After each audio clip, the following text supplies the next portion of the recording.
Barking, Episode 2, Scary Objects. Dogs bark to communicate. Most dogs will bark at an object on a walk that seems out of the ordinary.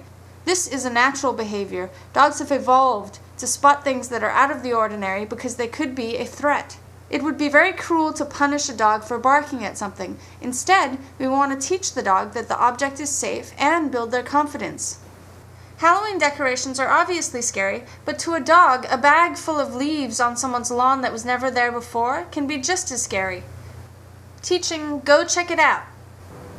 Find something in your house that's not scary at all to your dog. Show them that you're putting it on the ground, call them away, and then cue them to go check the object out. Most dogs will naturally sniff any new object in an environment. Click your dog for any step towards the object and then reinforce them away from the object.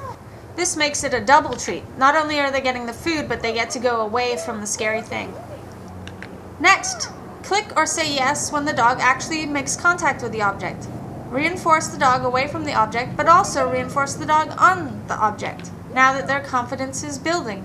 At any point, if the dog chooses not to go to the object, you're not going to force the dog to go to the object. The whole point of this is for the dog to build its confidence. No one builds their confidence by being pushed into any situation. Once your dog has learned go check it out, you can now start using it with non-scary objects on the street. Splash has played this game a lot, so she's actually going to show off and jump on the object. Real-world application. Halloween decorations were put out while I was away, and the person who took care of Splash told me that Splash barked at these Halloween decorations. Instead of walking past them and finding out if Splash would bark, which is going to make her training go backwards, instead I'm playing the Go Check It Out game. Go check it out.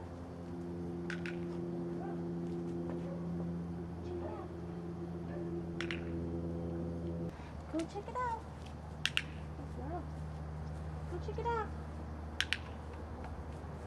You don't want to rush things. If you don't have enough time to do this training, if you get frustrated, just cross to the other side of the street if you see a scary object, and then work on it another time when you have more time.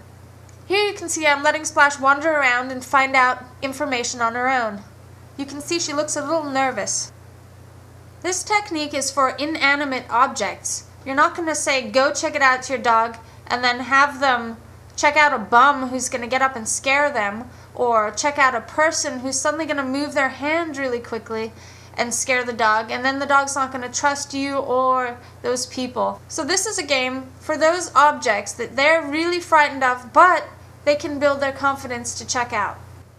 In the next episode of Barking, we'll go over how to train dogs that bark at other dogs and people.